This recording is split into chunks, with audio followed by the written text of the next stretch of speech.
நைட்டிக்கு packet எப்படி வைக்கிறதுன்னு பார்க்கலாம். இதோட நீளம் 10 இன்ச் மார்க் பண்ணியிருக்கேன். அகலம் 8 இன்ச் மார்க் பண்ணி ஒரு பாக்ஸ் போட்டுக்கலாம். இதுக்கு நான் யூஸ் பண்ணியிருக்கிறது லைனிங் கிளாத்து. நீங்கள் ஒயிட் கலர் காடா பீஸ் இருந்தால் கூட வச்சுக்கலாம். நம்மளோட ரைட் சைடு ஹேண்டை இந்த மாதிரி ட்ரேஸ் பண்ணி எடுத்துக்கலாம். அந்த கேப்புக்குள்ளே கை உள்ளே நுழையிற இடம் 6 இன்ச் இருக்கணும். அது கம்மி இருந்தால் கை உள்ளே பூதாது. அது கரெக்ட் பண்ணி நீங்கள் மார்க் பண்ணிக்கங்க. 2 பக்கம் சிசர் கட் கொடுத்துக்கலாம். நம்மளோட நைட்டியோட ரைட் சைடில் 10 இன்ச்சுக்கு கீழே இதை நம்ம அட்டாச் பண்ணிக்கலாம். இதில் சிசர் கட் பண்ண மாதிரியே நைட்டி கிளாத்துலேயும் சிசர் கட்டு ஃப்ரண்ட்டு பேக்கு 2 சைடும் பண்ணிவிட்டு மேல் பக்கமாக வச்சு தையல் ஒட்டிக்கலாம். திருப்பி ஒரு படிமான தையல் போட்டுக்கலாம்.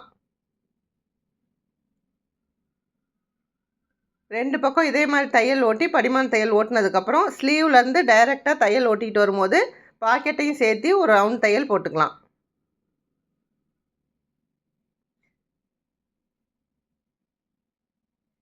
அவ்வளோதான், பாக்கெட் ஈஸியாக அட்டாச் பண்ணியாச்சு. இதை விட உங்களுக்கு தெளிவாக வேணும்னா லாங் வீடியோ தான் நான் போடணும். லாங் வீடியோ போடுறதுக்கு பார்க்குறதுக்கு விருப்பம் இருக்கவங்க கமெண்ட் பாக்ஸில் கமெண்ட் பண்ணுங்கள். வீடியோ பிடிச்சிருந்தா லைக் பண்ணுங்கள், சப்ஸ்கிரைப் பண்ணுங்கள்.